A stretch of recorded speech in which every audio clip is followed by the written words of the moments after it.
Spring blooms, heralding a season of new life on the plot, and the goatlings embody this new energy with a cuteness and a joy that is contagious. They also bring the nannies back into milk.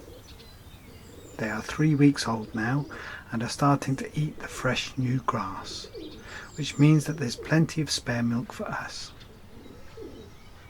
We milk by hand and drink the milk raw. That's to say, it is not pasteurised, and as such is full of probiotic goodness that you simply can't buy from the shops. Goat's milk is sweet and creamy fresh, but it starts to go off after 24 hours and so doesn't work very well as a commercial enterprise. But for the homesteader, goats are a great choice.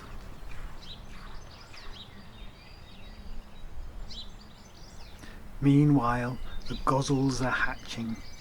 At this stage, they are very vulnerable, a tasty bite-sized snack for crows, hawks, foxes and cats. The parents are understandably very protective of their young. Getting them up the ramps and into their houses in the evenings can be a bit of a number.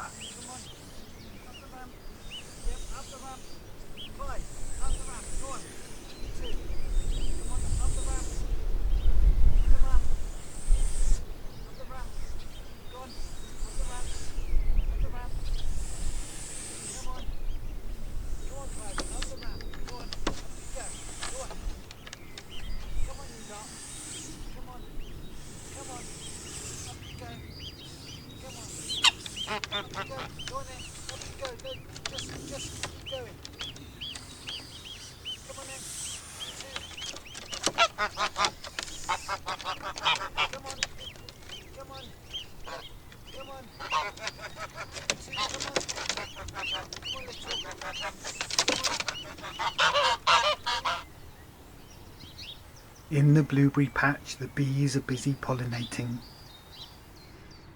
and in the gardens we're preparing the beds and planting out. The polytunnel is ahead of the game, with the courgettes and the tomatoes in the ground, the new potatoes nearly ready for harvest, and the seedlings taking shelter from the late frosts.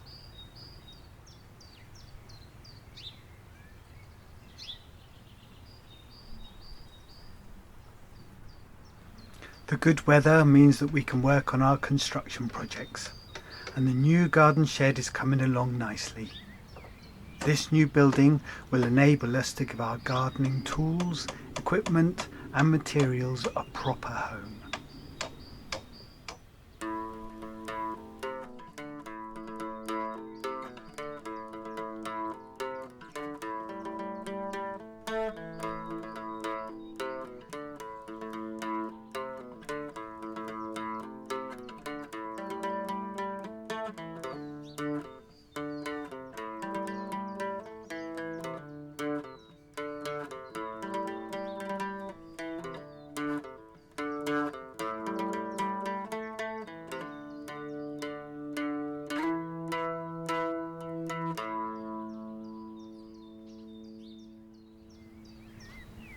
All in all, we are very grateful to live in this little piece of paradise.